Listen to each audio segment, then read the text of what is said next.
Bien, primero muchas gracias por la invitación. Yo creo que es un tema súper interesante porque nuestras unidades de pacientes críticos se están llenando progresivamente de adultos mayores en ellos y el pronóstico de estos pacientes adultos mayores en verdad hoy en día es claro. El pronóstico de un adulto mayor que pasa hoy por una unidad de pacientes críticos en cualquier lugar del mundo es muy malo. Ese es el primer concepto que les quiero transmitir. Y tenemos muy buena evidencia para poder afirmar esto. Lo que tenemos acá es un trabajo que fue publicado en el JAMA Internal Medicine el año antepasado, que es una cohorte prospectiva, son 10 años de seguimiento de una cohorte de 700 adultos mayores, cerca de 300 de ellos cayeron en una UTI y a estos pacientes les fue muy mal. Solo el 25% de ellos estaban muertos al primer mes después de haber entrado a la UTI y del 76% que sobrevivieron, solamente un cuarto de ellos se fueron a sus casas sin cuidados extras. De hecho, la mitad de ellos se fueron de alta a residencias de alta complejidad, traqueostomizados, con sondas, con tratamientos de largo plazo. Seguimientos de cohortes también, este es el trabajo publicado por Panvaripanda en el New England en el año 2013, cerca de 800 adultos mayores que cursaron con delirium durante la hospitalización, 80% de ellos pasaron por unidad de terapia intensiva. Al año, aproximadamente el 50% de ellos tenían un rendimiento cognitivo que estaba por debajo de un deterioro cognitivo leve. Va a decir, un año después de la hospitalización mantienen mala funcionalidad cognitiva. Y si recuerdan el primer trabajo que les mencioné, al mes 25% de mortalidad de esos pacientes, esa mortalidad no se detiene al mes. Esta es la cohorte de Heiland, que es una cohorte también de cerca de 800 adultos mayores de 80 años, multicéntrico, 22 UCIs en Canadá. Si ustedes pueden ver, en negro lo que muestra la barra es cómo se comporta la mortalidad en los meses siguientes y la mortalidad se eleva hasta el 50% al año, vale decir, el 50% de los adultos mayores de 80 años que pasa por una unidad de crítico está muerto al año. Y del 50% que sobrevive, la mitad con trastornos funcionales severos y la mitad funcional o con trastorno funcional leve.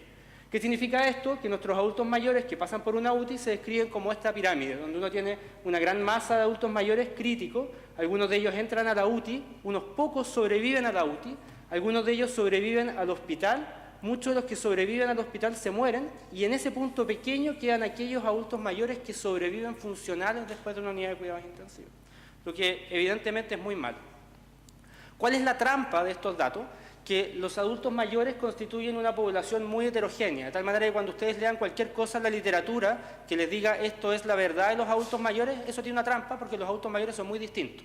Yo siempre cuento de manera media anecdótica que mi señora es pediatra y mi señora que es pediatra sabe perfectamente cuánto debe medir y cuánto debe pesar y qué capacidad psicomotora tiene un niño de 3 años.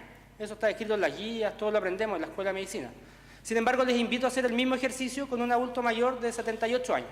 Un adulto mayor de 78, 76 años, algunos pueden estar trabajando, pueden ser completamente funcionales, mientras otros podrían estar en la cama, postrados, con deterioro cognitivo.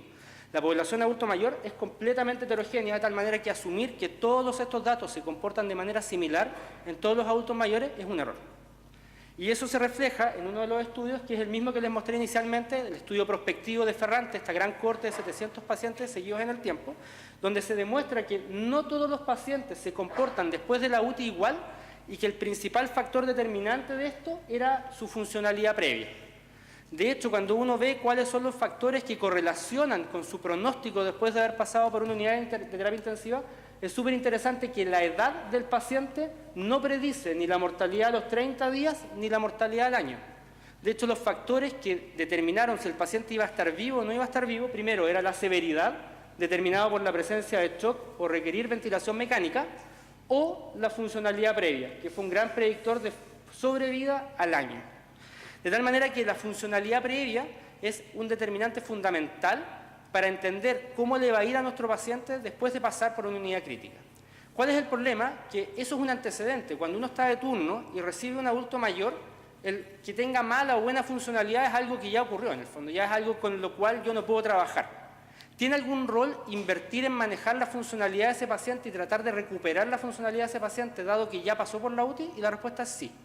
Tenemos datos también de bastante buena calidad. Este también es un seguimiento prospectivo. Esta es una cohorte de cerca de 10.000 pacientes que ingresaron a unidades de cuidados intensivos en Estados Unidos desde el año 97 en adelante y se siguieron a todos prospectivamente. Y lo que se observa es que aquellos pacientes que durante la última semana mejoraron su funcionalidad antes de irse del alta, tenían una notable mejor probabilidad de sobrevivir al año. En cambio, aquellos pacientes que no mejoraron su funcionalidad durante la última semana al alta tenían una altísima probabilidad de fallecer en los próximos 12 meses. De tal manera que poner un foco de intervención en la funcionalidad de estos pacientes es relevante. ¿Y cómo se interviene en los pacientes? Las intervenciones son multidisciplinarias, son complejas, pero uno debería respetar el ABC de la funcionalidad. Lo primero es centrarse en la cognición, medidas de prevención del delirium. Todos sabemos que existen, pero no las implementamos. Implementémoslas. Medidas de movilidad de los pacientes, sentar a los pacientes es un mínimo. Los pacientes deberían estar activamente movilizándose por las unidades. Y preocupación por lo social en términos de programar los cuidados al alta. En los colegios en ninguna parte se enseña rehabilitación, de tal manera que dar de alta a un paciente con una funcionalidad limitada, confiando en que una familia simplemente lo va a cuidar y lo va a rehabilitar, es iluso. Así que en suma, el pronóstico de los adultos mayores que pasan hoy por unidades de pacientes de cuidados intensivos es malo, pero primero, no todos deben entrar al mismo saco y en este contexto el registro de basales funcionales es una necesidad. Nuestras UTIs deberían registrar los basales funcionales de los pacientes. Y segundo, deberíamos implementar estrategias para mejorar esta funcionalidad de nuestros pacientes, establecer bandos de prevención del delirium que efectivamente se ejecuten en las unidades y protocolos de rehabilitación motora, multimodal y funcional son una necesidad. Muchas gracias. Muchas gracias, doctor Salet.